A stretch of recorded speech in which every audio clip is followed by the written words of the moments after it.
Haleluya. Haleluya. Puji Tuhan. Haleluya, puji Tuhan. Amin. Tepuk tangan untuk Tuhan. Sebuah kesempatan yang luar biasa bagi kami ada di tempat ini. Saya boleh menikmati hadirat Tuhan dalam pujian penyembahan kita. Dan tentu saya mengucap syukur kepada Tuhan Yesus yang sudah memberikan kami kesempatan beribadah dan melayani. Berterima kasih kepada hamba Tuhan setempat. Kami belum pernah mengenal satu dengan yang lain sebelumnya, tetapi kita adalah saudara dalam Tuhan. Kita adalah pekerja dalam proyek kerajaan sorga.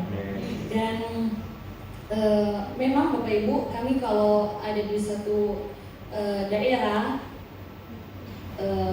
kami akan berusaha sedemikian rupa supaya bisa mengisi pelayanan, karena di Sulawesi Utara banyak pelayanan yang menumpuk yang tidak bisa kita isi, dan sayang sekali kalau di suatu daerah itu kami tidak mengisi pelayanan. Jadi seperti itu, dan oleh kemurahan Tuhan bisa mempertemukan kami walaupun dengan WA saja melalui rekan hamba Tuhan yang ada di Manado, Gereja Utusan Pantai Kosta di Indonesia Manado, Ibu Pendeta Anita Lekes. Puji Tuhan. Ya, tadi sudah diperkenalkan, nama saya Deino, dan kemarin dengan chatting dengan Bapak Gembala, tema kita adalah caring heart atau hati yang peduli dengan sesama. Puji Tuhan Bapak Ibu Saudara dalam Tuhan, kita akan awali dengan 2 ayat di dalam Galatia 6 ayat 9. Kalau biasa berdiri, kita akan berdiri. Ayat 6 dan ayat 10. Ayat 9 dan ayat 10, Galatia 6 ayat 9 dan ayat 10. Dalam hitungan yang ketiga, kalau sudah dapat kita akan baca sama-sama. Galatia 6, kita mulai ayat 9. 1, 2, 3. Janganlah kita jemu-jemu berbuat baik, karena apabila sudah datang waktunya, kita akan menuai jika kita tidak menjadi lemah. Ayat 10. Karena itu, selama masih ada kesempatan bagi kita, marilah kita berbuat baik kepada semua orang, terutama kepada kawan-kawan kita seiman. Katakan amin. Silakan duduk kembali. Puji Tuhan. Caring heart itu saya temukan artinya begini: hati yang penuh dengan perhatian, hati yang penuh dengan kepedulian, ya. Dan ini adalah sebuah sifat yang melibatkan empati, kasih sayang, ya, dan kebaikan hati terhadap sesama. Saya sangat terkesan ketika Tuhan membawa saya kepada seorang tokoh di dalam Alkitab, Rut. Kita akan sama-sama belajar dari teladan yang boleh Rut tinggalkan bagi kita. Bagaimana hati yang peduli dengan sesama di dalam 2 bagian. Pertama, Bapak Ibu, saya dibawa Tuhan untuk menemukan bahwa kita tidak boleh jemu-jemu, kita tidak boleh lelah, kita tidak boleh bosan, kita tidak boleh patah semangat dalam berbuat baik. Seperti Galatia 6 ayat 9 tadi. Nah, mari kita melihat, seperti saya sampaikan tadi tentang Rut. Cerita tentang Rut ini merupakan cerita yang sudah familiar, ya. Bagaimana dia kemudian ditinggalkan suaminya, mertua laki-lakinya, kemudian akhirnya dia ikut dengan mertua perempuan yang bernama Naomi. Di dalam ayat yang ke-16 Rut 1, Rut bilang begini, "Janganlah desak aku meninggalkan engkau dan pulang dengan tidak mengikuti engkau. Sebab kemana engkau pergi, ke situ jugalah aku pergi. Dan di mana engkau bermalam, di situ jugalah aku bermalam. Bangsamulah bangsaku dan Allahmulah Allahku." Ini ayat yang sangat menginspirasi, bukan? Bagaimana kebulatan hati dari seorang Rut untuk ikut dengan Naomi. Nah, ayat 17 di sana dilanjutkan, "Di mana engkau mati, aku pun mati di sana, dan di sanalah aku dikuburkan. Beginilah kiranya Tuhan menghukum aku, bahkan lebih daripada itu, jikalau sesuatu apapun memisahkan aku dari engkau selain daripada maut." Saudara di dalam Tuhan Yesus Kristus, di dalam pasal yang kedua, ayat 1 di sana Alkitab menerangkan bahwa Naomi ini punya saudara yang kaya, Boaz. Nah, Rut ternyata tidak hanya ikut sebagaimana biasanya saja, tetapi ternyata dia punya hati untuk merawat orang tuanya, walaupun mertua. Di dalam ayat 2 di sana dikatakan, Rut perempuan Moab itu berkata kepada Naomi, "Biarkan aku pergi ke ladang memungut bulir-bulir." Ada sebuah sifat hati yang peduli untuk bekerja agar dia dan mertuanya bisa makan, saudara. Jadi dia ada orang yang ikut, ya ternyata ikutnya cuma menyusahkan, tetapi dia ini mengambil bagian untuk menanggung. Ya, dalam hal ini dia mencari makan.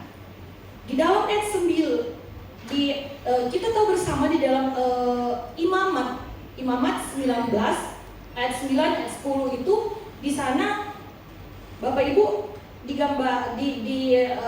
diberitahu kepada orang Israel kalau mau panen itu harus dibiarkan itu yang jatuh-jatuh supaya dipungut oleh orang yang berkebutuhan, membutuhkan, ya. Jadi ini yang sebenarnya mau dia lakukan, memungut bulir-bulir jelai di belakang orang yang murah hati kepadaku. Dan sahut Naomi kepadanya, "Pergilah anakku." Dan ini dilakukan Bapak Ibu Saudara dalam Tuhan Yesus. Nah, di dalam ayat 10,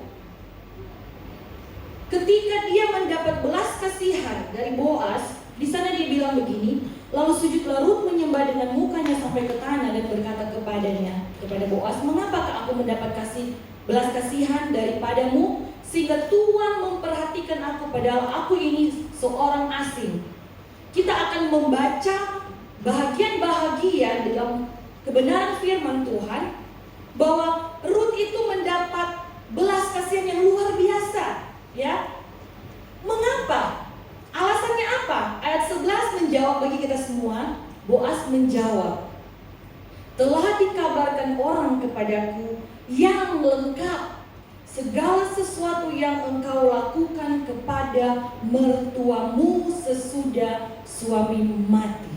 Suamimu mati. Itu bicara tentang kepedulian tadi, caring heart, ya. Bagaimana dia tidak mau meninggalkan janda ini seorang diri. Saudara di dalam Tuhan Yesus Kristus, orang yang peduli itu tidak tega terhadap sesuatu yang dia pikir, kalau saya bisa bantu, kalau saya bisa berbuat sesuatu untuk orang itu, apalagi mertua ini tinggal sendiri, mengapa saya tidak lakukan? Ya, itu pilihan. Rut memilih bagian yang baik. Saudara di dalam Tuhan Yesus Kristus tidak hanya sekedar kata-kata, tetapi dia melakukan pekerjaan yang tadi saya katakan, memungut bulir-bulir jelai. Di dalam ayat 11 tadi, selanjutnya, "Dan bagaimana engkau meninggalkan ibu bapamu dan tanah kelahiranmu serta pergi kepada suatu bangsa yang dahulu tidak engkau kenal. Ini bicara tentang bagaimana seorang Rut itu berkorban. Dia pikir kalau keluarganya itu kan masih lengkap, masih ada yang lain yang bisa menopang. Sementara Naomi itu tinggal sendiri. Dan bagaimana penderitaan Naomi, 2 anaknya meninggal, suaminya meninggal. Dia mau menjadi bahagian yang mendatangkan, apa ya saudara, bisa dikatakan pelipur lara. Saudara, di dalam Tuhan Yesus Kristus, ayat 14 huruf 2, di sini bahagian yang kemudian kita akan perhatikan sebagai teladan bagi kita. Ketika sudah waktu makan, berkatalah Boas kepadanya, datanglah kemari, makanlah roti ini dan celupkanlah suapmu ke dalam cuka ini. Lalu duduklah ia di sisi penyabit-penyabit itu, dan Boas menunjukkan berti gandum kepadanya. Makanlah Rut sampai kenyang, bahkan ada sisanya. Apakah cuman seperti itu? Ada rahasianya, saudara. Dalam ayat 18, diangkatnyalah itu, lalu masuklah ia ke kota. Ketika mertuanya melihat apa yang dipungutnya itu, dan ketika dikeluarkannya dan diberikannya kepada mertuanya sisa yang ada setelah kenyang itu. Jadi ketika dia kenyang, dia masih ingat mertuanya. Kelebihan makanan dia bawa pulang. Amin, saudara. Jangan terbuang. Ada orang yang membutuhkan ini. Dia juga bukan tipe yang orang minta-minta, saudara. Sudah kenyang, masih ada sisa, minta lagi, saudara. Ini masih ada bahagian yang baik yang bisa dia bungkus, dia bawa pulang untuk mertuanya. Amin, saudara. Haleluya. Nah, ini bicara tentang apa, Bapak Ibu? Kalau kita melakukan sebuah kebaikan, caring heart, itu harus kita lakukan setulus hati dan sampai selesai. Amin, saudara. Jangan separuh-separuh. Itu bicara tentang ketulusan kita. Tuntas dan tanpa batas. Ayat 23, 2. Demikianlah Rut tetap dekat pada pengerja-pengerja perempuan Boas untuk memungut. Kita lihat ini ya. Sampai musim jelai dan musim menuai gandum telah berakhir, dan selama itu ia tinggal pada mertuanya. Jadi dia tidak berhenti sampai di situ saja. Oh, saya sudah dapat orang yang baik nih yang kasih makan saya. Oh, kepentingan saya dipenuhi oleh dia. Saya ikut dia aja, jadi pekerja dia aja. Padahal di masa-masa sulit itu dia tidak egois, saudara. Dia tetap menemani mertuanya. Di masa-masa mertuanya membutuhkan dia, dia tidak tinggalkan. Banyak orang dari kita, mentang-mentang kita punya sesuatu yang lebih baik,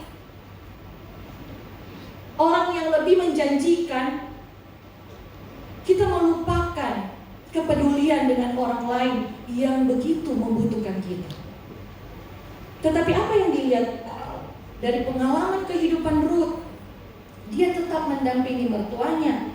Ini dikatakan sampai musim menuai jelai dan musim menuai gandum. Ya, jadi sampai itu sudah ada hasil, karena selama ini kelaparan. Saudara, di dalam Tuhan Yesus Kristus, itulah yang kemudian Rut bisa mendapat kasih karunia dari Boas. Dia dengan penuh kepedulian, tidak jemu-jemu, tidak bosan, tidak patah semangat, dia melakukan kepedulian itu kepada mertuanya. Akhirnya dia mendapat bahagian yang baik, saudara. Amin, saudara. Haleluya. Kita lihat ini bagian ayat 8. Luar biasa yang dia dapat, ya saudara. Sesudah itu berkatalah Boas kepada Rut, kita balik ke atas ya. Dengarlah dahulu anakku, tidak usah engkau pergi memungut jelai ke ladang lain, dan tidak usah engkau pergi dari sini, tetapi tetaplah dekat pekerja perempuan. Lihat saja ke ladang yang sedang disabit orang itu, ikutlah perempuan-perempuan itu dari belakang, sebab aku telah memesankan kepada pengerja-pengerja laki-laki, jangan mengganggu engkau. Jika engkau haus, pergilah ke tempayan dan minumlah air yang dicelup oleh pengerja itu. Jadi begitu Rut mendapat perhatian dari Boas, ya, dan bukan hanya itu saja, dia mendapat doa. Ayat 12 bilang begini, Tuhan kiranya membalas perbuatanmu itu. Ada doa baik bagi orang yang melakukan kepedulian kepada sesamanya. Amin, saudara. Dan kepadamu kiranya dikaruniakan upahmu sepenuhnya oleh Tuhan Allah Israel, yang di bawah sayapnya engkau datang berlindung. Orang yang baik, yang tidak jemu-jemu itu, yang tidak bosan-bosan itu, yang tidak putus asa. Banyak orang yang kecewa ketika melakukan perbuatan baik kepada sesama, tidak mendapat balasan, dia mulai kecewa. Tapi ada ayat bilang, kata firman Tuhan apa saudara? Lakukan semuanya itu untuk Tuhan, bukan untuk manusia. Karena apa? Seperti doa Boas untuk Rut, yang memberi upah Tuhan. Amin, saudara. Haleluya, puji Tuhan. Ayat 13, kemudian berkata Rut, yang kita sudah kita baca lagi, memang aku mendapat belas kasihan daripadamu ya Tuanku, sebab Tuhan telah menghiburkan aku dan telah menenangkan hati hambamu ini, walaupun aku tidak sama seperti salah seorang hamba-hambamu perempuan. Kita lompat ayat yang ke-15. Setelah ia bangun dan memungut pula, maka Boas memerintahkan kepada pekerja-pekerja di antara berkas-berkas itu pun ia boleh memungutnya, janganlah ia diganggu. Ayat 16, bahkan haruslah kamu dengan sengaja. Tadinya yang harus diambil ya tanpa sengaja itu dipungut. Yang kata Mama tadi bilang, jangan diambil biar untuk orang miskin. Tetapi ini sengaja, dia mendapat bahagian ya, dengan sengaja menarik sedikit-sedikit dari onggokan jelai itu untuk dia dan meninggalkannya supaya dipungutnya. Janganlah berlaku kasar terhadap dia. Maka ia memungut di ladang sampai petang, lalu ia mengirik dan dipungutnya itu, dan ada kira-kira seefa jelai banyaknya. Itu yang didapat oleh Rut, seorang yang penuh dengan kepedulian hati. Di saat itu, yang kedua kita melihat ada yang didapat oleh Rut untuk kemudiannya. Ada doa baik. Orang baik dapat doa baik. Tetapi kalau kita dapat umpatan, jadi pertanyaan saudara. Ya, tetapi tidak sampai di situ. Bukan hanya mendapatkan doa yang baik. Kalau kita lihat Matius 1 ayat 5 tentang silsilah Tuhan Yesus, nama Rut ditulis di sana. Sebuah penghargaan yang luar biasa saudara, karena dia merupakan salah satu nenek moyangnya Yesus Joshua. Amin saudara. Di kedepan orang yang penuh dengan kepedulian itu mendapat bahagia, mendapat upah yang luar biasa. Amin saudara. Haleluya. Jadi kalau kita melakukan sesuatu saudara, jangan menarik perhatian orang saja. Kita lakukan kebaikan itu untuk dapat pujian. Tuhan bilang, kalau sudah dapat pujian dari manusia, Tuhan sudah selesai. Tetapi mari kita mendapatkan pujian dari Tuhan. Amin. Haleluya. Haleluya. Salma memperanakan Boas dari Rahab, Boas memperanakan Obed dari Rut, dan seterusnya. Silsilah Tuhan Yesus Matius menulisnya. Bapak Ibu Saudara di dalam Tuhan Yesus Kristus. Dan di kemudian hari juga ternyata Boas menjadikan Rut sebagai istrinya. Luar biasa saudaraku. Dan ini adalah bahagian mereka yang peduli dengan sesama, yang tidak jemu, yang tidak berhenti, tidak bosan. Ya, Rut 4 ayat 16. Dan Naomi mengambil anak itu serta meletakkannya di pangkuannya ketika Rut punya anak dengan Boaz. Mertuanya ambil dan dialah yang mengasuhnya. Ini membuka rahasia apa saudara? Walaupun Rut sudah ada di posisi yang baik, di keluarga yang kaya raya, dia tetap menyertakan Naomi dalam kehidupannya. Buktinya Naomi yang jaga. Nah mungkin Naomi di sana, di jauh sana, berarti Naomi itu tetap tinggal bersama dengan dia. Haleluya saudara. Tidak berhenti, tidak bosan melakukan hal yang baik.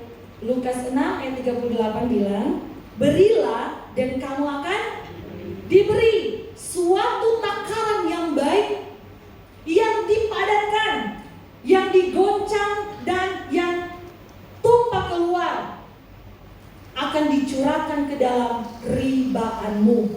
Jadi memang dipadatkan baik-baik saudara. Ya, sebab ukuran yang kamu pakai untuk mengukur akan diukurkan kepadamu. Katakan amin. Haleluya. Puji Tuhan. Bagian yang kedua, Galatia 6 ayat 10 tadi kita sudah baca. Karena itu selama masih ada kesempatan bagi kita, marilah kita berbuat baik kepada semua orang, tetapi terutama kepada kawan-kawan kita seiman. Ini bicara tentang apa? Bagian kedua, teladan yang harus kita ingat untuk kita pelajari adalah kepedulian itu harus mulai dari dalam. Amin. Ya, kawan-kawan seiman dulu, keluarga dulu Bapak Ibu. 1 Timotius 5 ayat 4. Tetapi jikalau seorang janda mempunyai anak atau cucu, hendaklah mereka itu pertama-tama belajar berbakti. Amin saudara. Ya, kepada kaum keluarganya sendiri dan membalas budi orang tua dan nenek mereka, karena itulah yang berkenan kepada Allah. Banyak sekarang saya perhatikan orang tua ditinggal sendiri, dibiarkan. Saya tidak kemudian mengkritisi yang taruh di panti jompo. Selama tidak kekurangan perhatian dari saudara, itu tidak apa-apa. Di sana dirawat dengan baik. Di sana ada komunitas, dia boleh berinteraksi daripada tinggal sendiri di rumah. Sementara kita bekerja. Kalau kita punya keterbatasan waktu untuk merawat orang tua, kita titipkan di panti-panti, demikian tidak mengapa. Yang penting jangan kita melupakan tugas kita memberi perhatian. Saya sering berkunjung dengan teman-teman pelayanan di panti jompo. Bagian yayasan yang mengelola di sana sering bicara dengan saya begini. Ini oma ini opa ini janda ini duda ini orang ini. Sudah lama tidak dikunjungi keluarganya. Saudara, di mana hatimu?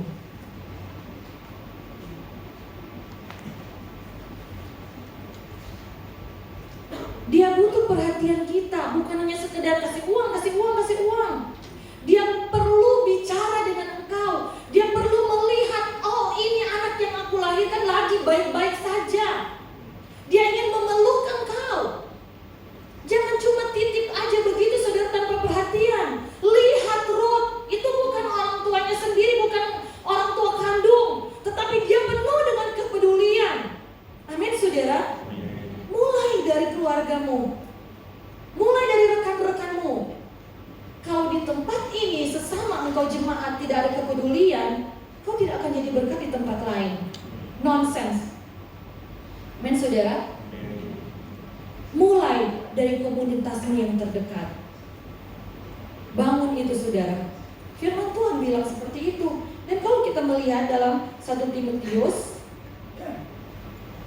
tadi di hidup.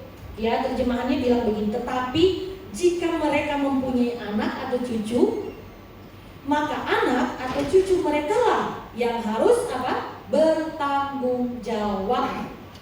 Karena kebaikan harus dimulai dalam keluarga dengan membantu orang tua yang perlu ditunjang. Inilah sesuatu yang sangat menyukakan hati Allah. Katakan amin. Saya mau menyukakan hati Allah. Katakan, saya mau menyukakan hati Allah. Amin. Haleluya. Puji Tuhan. Galatia 6 ayat 10.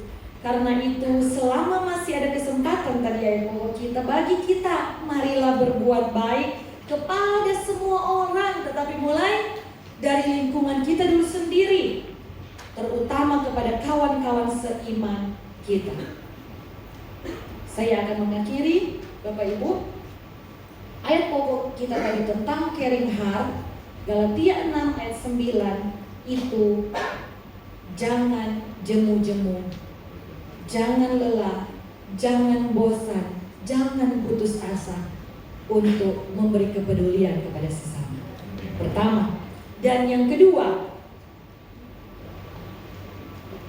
kepedulian mari kita mulai dari dalam lingkungan kita, dari keluarga kita, dari komunitas dekat kita, dari pertemanan kita dulu.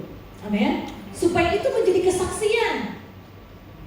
Kalau tidak demikian, orang di luar bilang, mereka aja tidak saling peduli, mau peduli kita. Ya saudara, jadi batu sandungan. Orang tuanya saja dia biarkan. Ini dia sok-sok bagi berkat. Misalnya seperti itu ya saudara. Tetapi kalau mereka boleh dapati di dalam lingkungan kita sendiri, dalam keluarga kita sendiri, dalam gereja kita sendiri, ada saling kepedulian satu dengan yang lain, jadi berkat untuk kemuliaan nama Tuhan. Amin. Sebagai ayat yang terakhir, Amsal 3 ayat 27. Yuk kita baca sama-sama. Amsal 3 ayat 27. Dalam hitungan yang ketiga, suara yang keras, supaya kita sendiri dengar dan bisa didengar orang lain. Amsal 3 ayat 27. 1, 2, 3. Janganlah menahan kebaikan daripada orang-orang yang berhak menerimanya, padahal engkau mampu melakukannya. Jadi apa yang ada pada kita saudara, perhatian, berkat apapun itu, materi, itu ada hak orang lain. Kita cuma pengelola. Amin. Haleluya. Beri kemuliaan